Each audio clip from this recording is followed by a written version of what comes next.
We're back on the GT4. If you're new here, welcome. Where you been? This is my 1995 Toyota Celica GT4 import. If you're a subscriber, you're going to be looking at that tank and thinking to yourself, why is that back off the car? Let me explain. In the last video, we got the car running, but there was a slight fuel leak from this connector. This is a new housing from that connector. So I thought it'd be a simple case, tighten it up, job done. It's never simple, is it? So I thought, right, it's not going to tighten up no more, so I'll order a new connector. I'll show you in a minute. So I ordered it with Toyota. I got email yesterday saying, sorry, this has now been discontinued. We can no longer get it. I can't get it anywhere. The only one I can get is off someone that's breaking one, and it's going to be in the same condition as that one. So we've got to make that one work. But we've had a parts delivery. Disc pads, oil pump, water pump, cam belt pulleys, the cam belt, the alternator belt. So in this video, we've got plenty to get on with. In this video, we'll do disc and pads all round. I'm going to repaint the calipers red. We'll try and get this back in and stop the fuel leak, get it running again.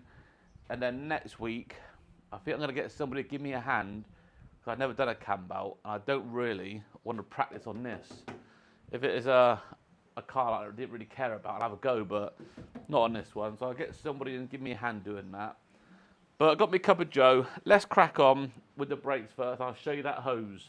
Doesn't it all look lovely when it's all brand new? Look how fresh everything looks. That's the oil pump. There's the water pump, cam belt, alternator belt. There's my new pads. Disc are down there. And there's the pulleys. But I want to show you that connector that I couldn't get. Can you see that one there? That there has got to go on that there. And it's a little bit rusty and doesn't want to do it quite so well. So I thought I could disconnect it there, but you can't get out part no more, so that's no good. But we'll crack on with the disc and pads. Changing the disc and pads on this is really easy. The hardest part of this job is getting them two pins out. I done it yesterday. It took me about 2 hours to get them out. They basically slide in there and they hold the pads in place. But these were on there solid and I could not get them out. So I ended up putting a punch this side and just whacking them basically. So look, they've all bent and been destroyed. But luckily Toyota still get them. So I've got 8 new pins coming tomorrow. But that is the hardest part of the job, getting them out. So what I'm going to do, because I'm painting these, I'm going to rub these down. See, it's all flaky. It's just not very nice. So I'm going to rub these down while it's on there, get that off after, change it, rub all this down because the disc is in the way, and get it all looking nice again. So you will never get all this paint off. The idea is not to get all the paint off, it's just to take the flaky bits off.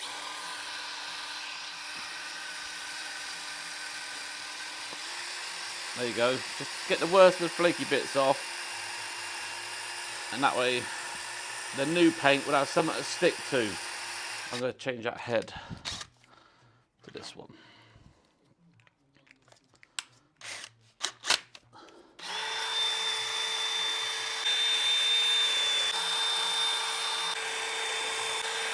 I think that will do. That's all the flaky bits off. Like I said, you never get it all off. Well, you could get it all off. You get a paint stripper on and take it all off, but the paint I'm going to use will cover all that. So now, there's just 2 bolts on the back.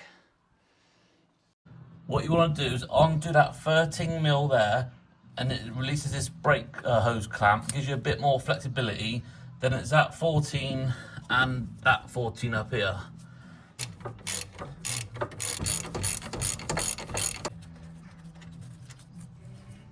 Now that should just lift it off. Now you've got a bit more slack on that cable there, see? Just take the pads out.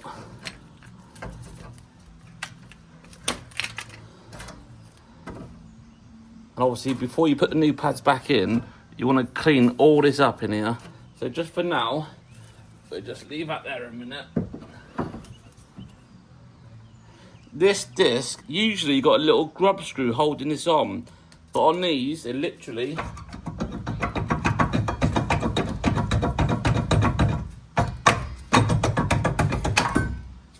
just pop off.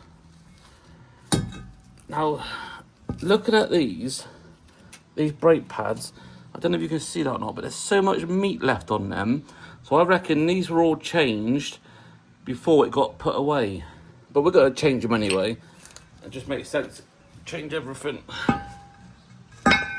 Now what I'm also going to do is, now this off, is just clean all this up. Give it a good clean and protect it all.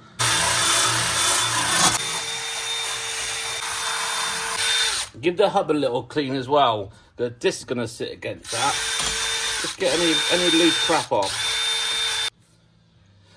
You see, it may look rusty, but this is solid. It hasn't gone through, just surface rust. So now I'll give that a little clean, and I'll protect that while we mess about with the disc and pads.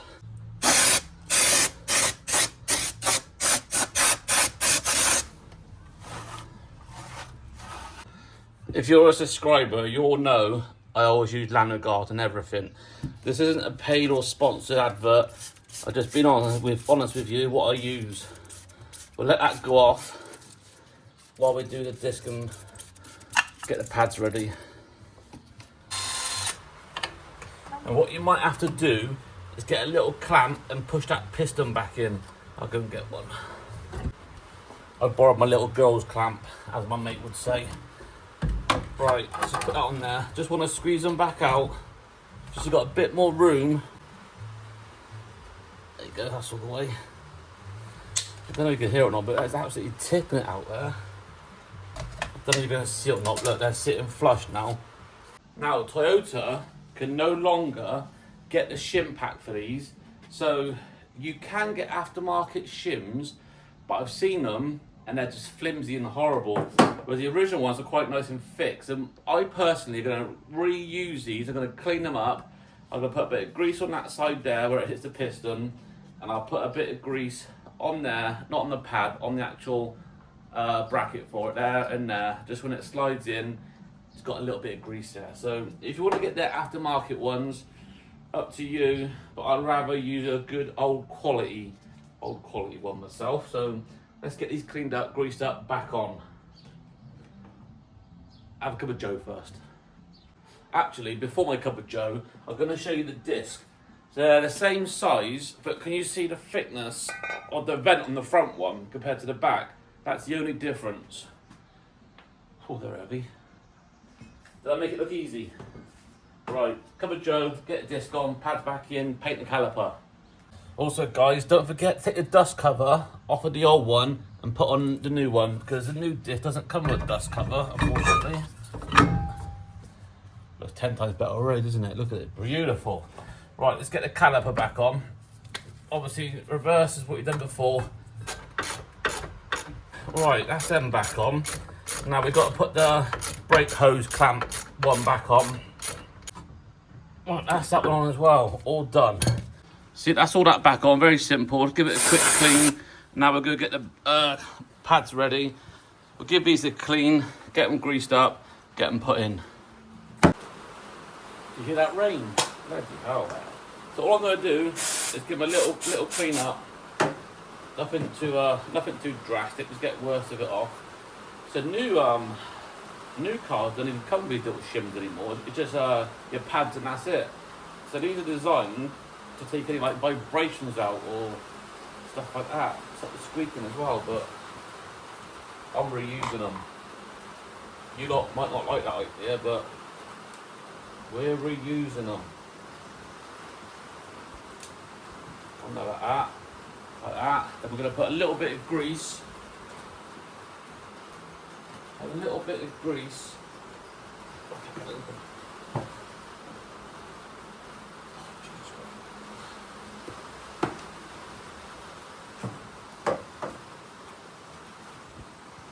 We're going to put a little bit of grease just on the back edge where it meets the piston.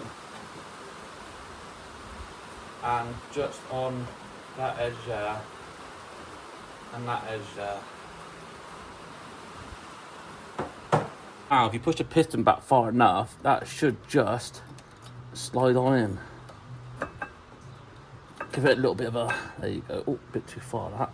Pushing back out. Obviously, I've got to put the pins, not these ones, they're knackered.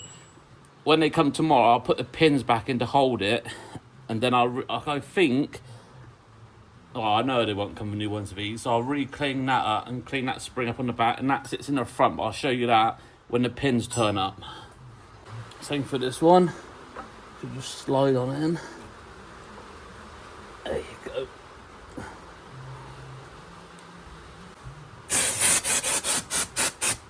So now we'll give it a quick lick of paint and see how it turns out.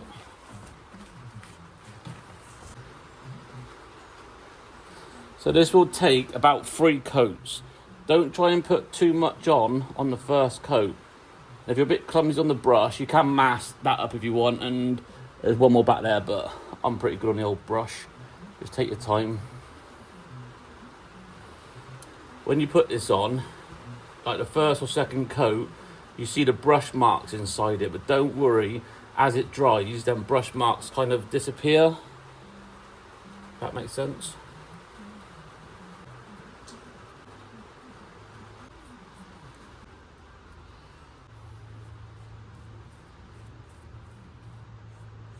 Right, that'll do for the first coat. Like I say, don't try and put too much on the first coat. And you've got to give it an hour in between coats and for it to fully cure. Right, we'll leave that for an hour.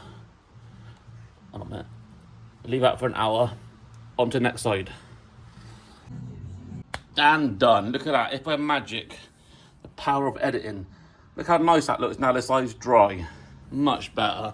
What we'll do now, we'll jack the front up and do the front. The pads on the front are a lot bigger than the pads on the back. While we're waiting for that paint to dry, shall we go over to the whiteboard and see what we spent so far on the car?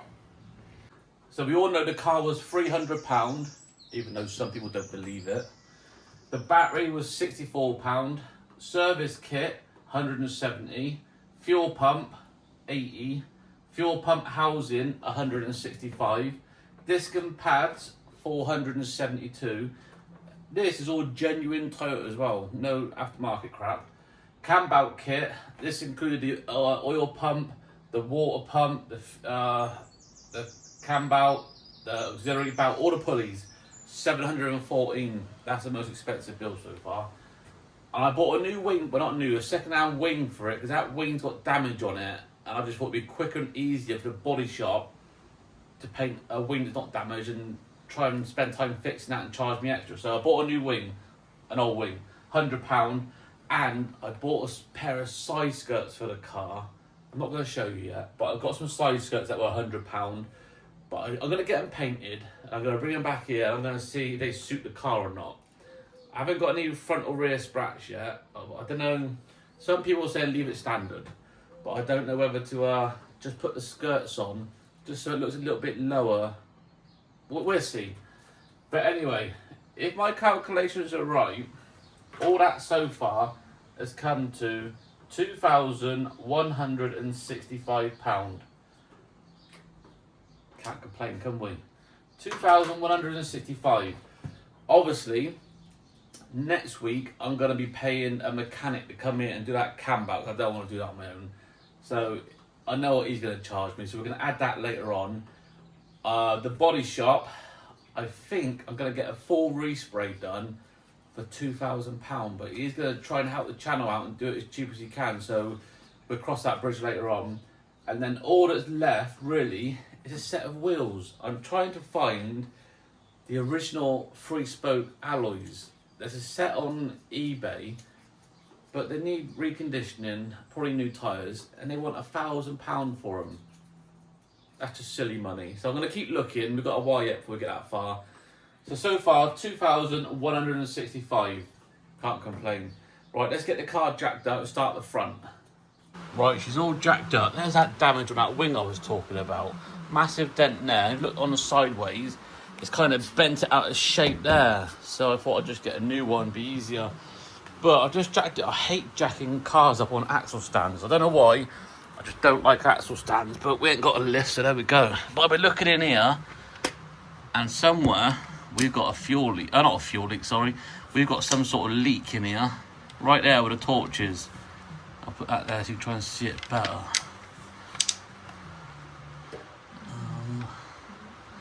right in there. So when we're doing the cam out next week, I'm going to leave the wheels off so we can get to these pulleys better, and hopefully we can do a bit of investigating and see where that's leaking from. Is it the clutch? Being a hydraulic clutch? It looks like it's come from there as well, right in the corner there. But while I took the wheels off, we have got plenty of them, and I do not like them. Oh. Anyway, I'm going to crack on. I'm going to say this before. All we got to do is get that pin off of there. There's a little safety pin there, and get these 2 pins out. These are a nightmare, these pins, and we'll see how we get on. So all you got to do is remove this little safety pin. That just comes out easy enough. Any cobwebs, and then we've got to tap these this way. Tap that this way. You can soak it in, like, I don't know, WD-40 or something. They even recommend putting diesel in there, but I find no matter how much you soak it, it makes no difference. So we have to use a bit of brute force and try and tap them out. Oh! The fronts are coming out easy. Did I speak too soon? The rears were much harder than that. It's tricky to see what you're doing. Again, brilliant. That's out easy enough. Oh, this one's a bit trickier.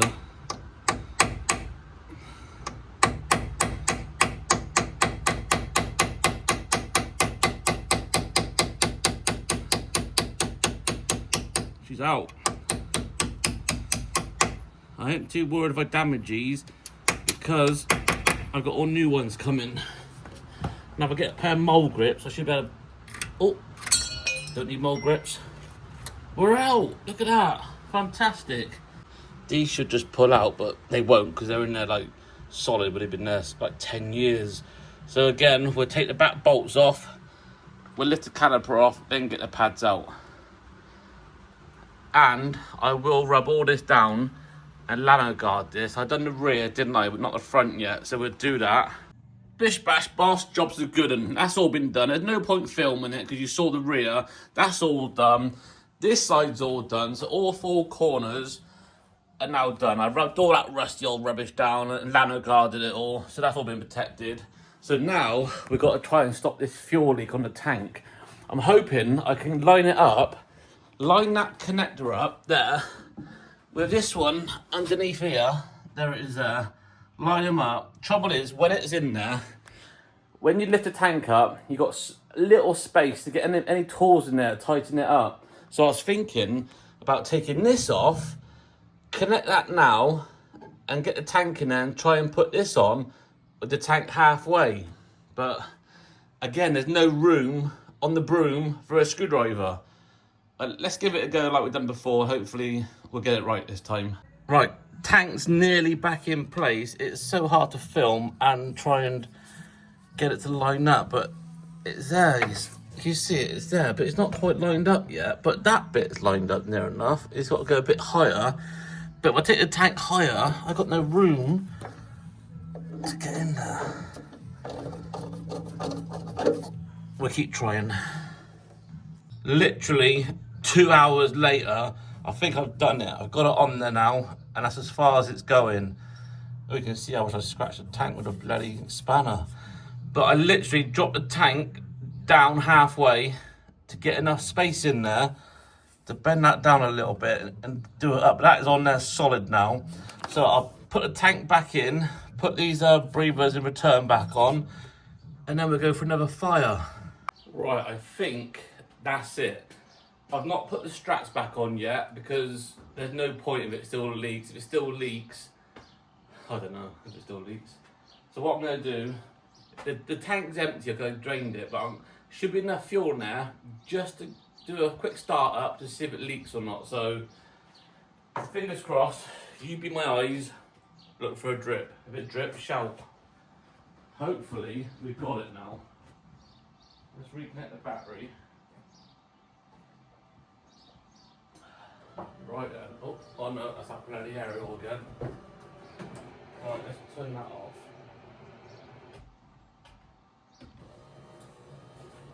Right.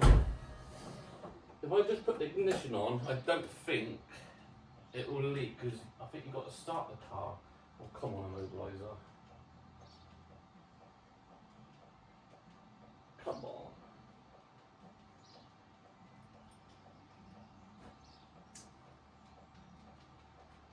Bloody immobiliser.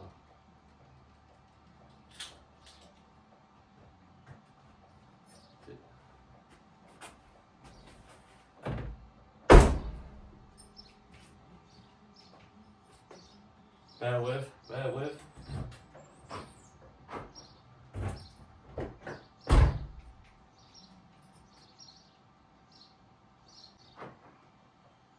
Got it. Right. Let's put ignition on. I don't think it will leave just ignition on. I don't even hear the, that's the ABS pump. I don't even hear the fuel pump prime when it's on. Right. No leaks. Should be enough fuel in there just to start it. Watch out for smoke as well. I've never seen any smoke come out of here, and it's been stood still for 8-9 years. Fingers crossed. Come on.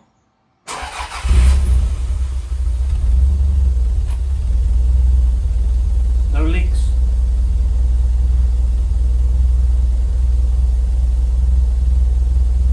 Oh, I think it's done it. Let's have a look.